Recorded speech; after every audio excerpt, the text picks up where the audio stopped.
Okay, well, this is a crucial question today. As you know, that the last Biennale, the Biennale in Venice, which is just open, which is How We Will Live Together, is very much focusing on that. And this is very interesting because in the previous Biennale, it was more focused on a very traditional way of considering the profession of architects. But I think that the world is really changing. It's not only due to the pandemic, but also all the crises we call crises are in a way the representation of a deep metamorph we are living. And the metamorph, which is social, cultural, political, economical, any changes, is bringing new questions and a new desire applied and requested by a changing society. Due to that, architecture must change. Architecture must face a changing world, changing the tools and the way you think being an architect today.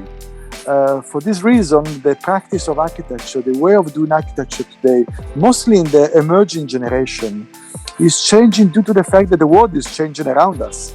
And architecture is always an answer to a changing world. We are not just a problem solver. We are here to give vision, different vision to a changing society. And this is so crucial because if we don't do that, architecture as a work will in a way go into a kind of extinction, let's say, no? Because the world is faster than us, the world is stronger than us. So architecture was always a way to give vision, to predict the further time coming, no? And this is so important for me. That's why I think that today considering architecture is a way to considering a different way of thinking for a different world coming.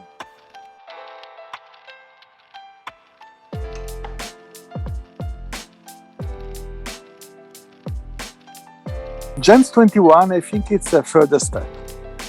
You start with a let's say, closer environment. Now I think it's time to evolve. And to be more inclusive for me is fundamental because to be inclusive is one of the best ways to relate to a changing world, as I said before. So inclusivity, it's a kind of sustainability. It's a different way of thinking ecologically, no?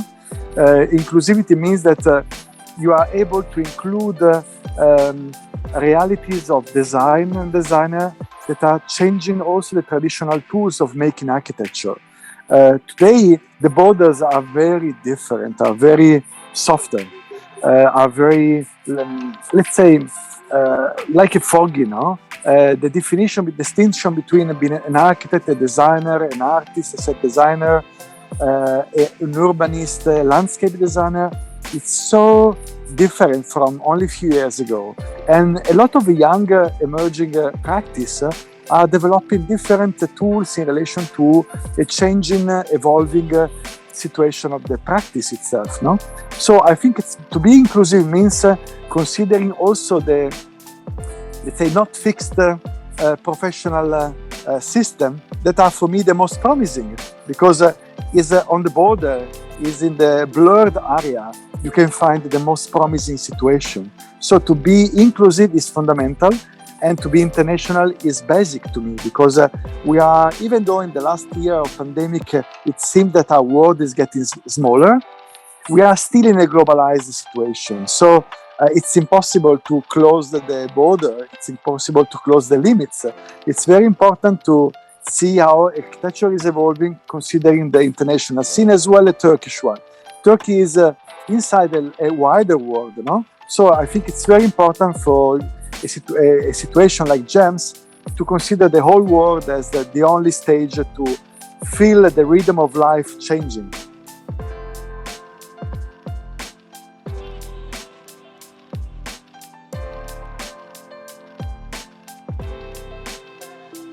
Well, you know, any situation which provides the possibility to show yourself, to connect yourself with others, to network, it's fundamental today. Young emerging architects, the best experimental firms in architecture need not to feel alone. needed to exchange, needed to show their work, and they needed to be considering their diversity as a richness for the future. No? So this kind of situation is a truly investment on the future.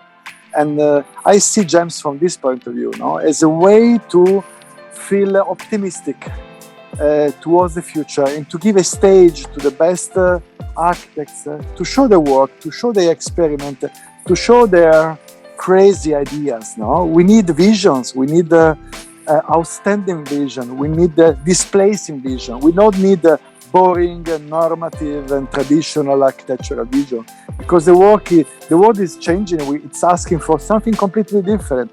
So we need the wild people. We need the wild people in terms of thinking, in terms of being generous, in terms of feeling the world changing and offering amazing new displacing vision for us. So I think that GEMSS must be the stage for craziness, for visionaries, for the best wild and generous people in terms of designing something we don't have today. Well, I love to find something that displays me. I don't like to find things that I know, which is not to say that I'm looking for something strange or weird. No, I'm not talking about making it weird.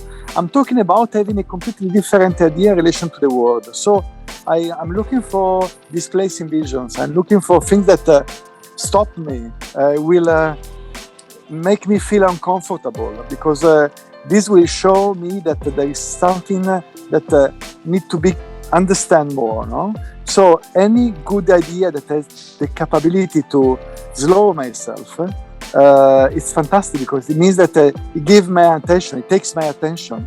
And I think good idea need good listening from me, but also must have the capability to bring my attention and to tell me, Luca, this will be a fantastic idea for the next world.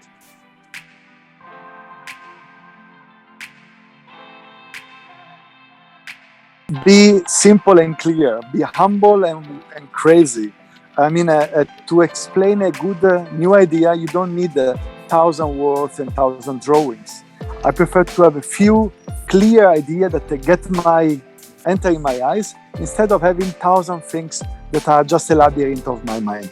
So I ask you to be very clear with yourself, very focused, very much concentrated, and very much free of thinking, free of giving us with generosity the best idea possible.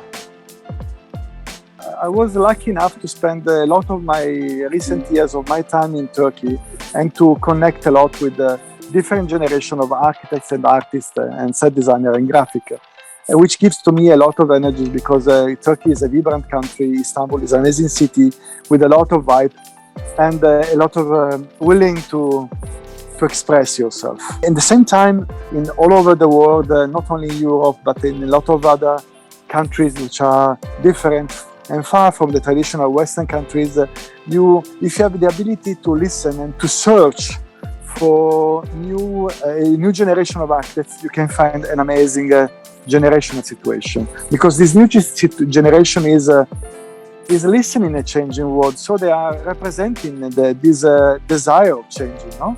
So I think that Turkish architect, which has an amazing long history, but in the meantime a very strong relationship with modernity, should be only truly original. They don't have to follow the other countries. You don't have to be Dutch, Portuguese, American, Chinese.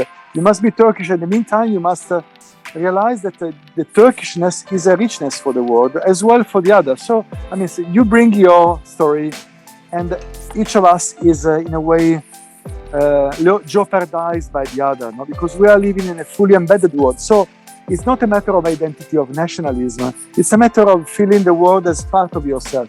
So you feel the responsibility of giving an answer which is, in the meantime, Turkish, but also for everyone. So to be generous for me means to be universal, to feel something that is good for your place, but also could be good for other places in the world. Today we need to give wide and generous answers, not globalized and stupid international things that we are not interested in. No? We don't have to listen the world as a market. We need to listen the world as a social and ecological environment, which is need the very strong answer in relation to deep, also dramatic ecological issues. No?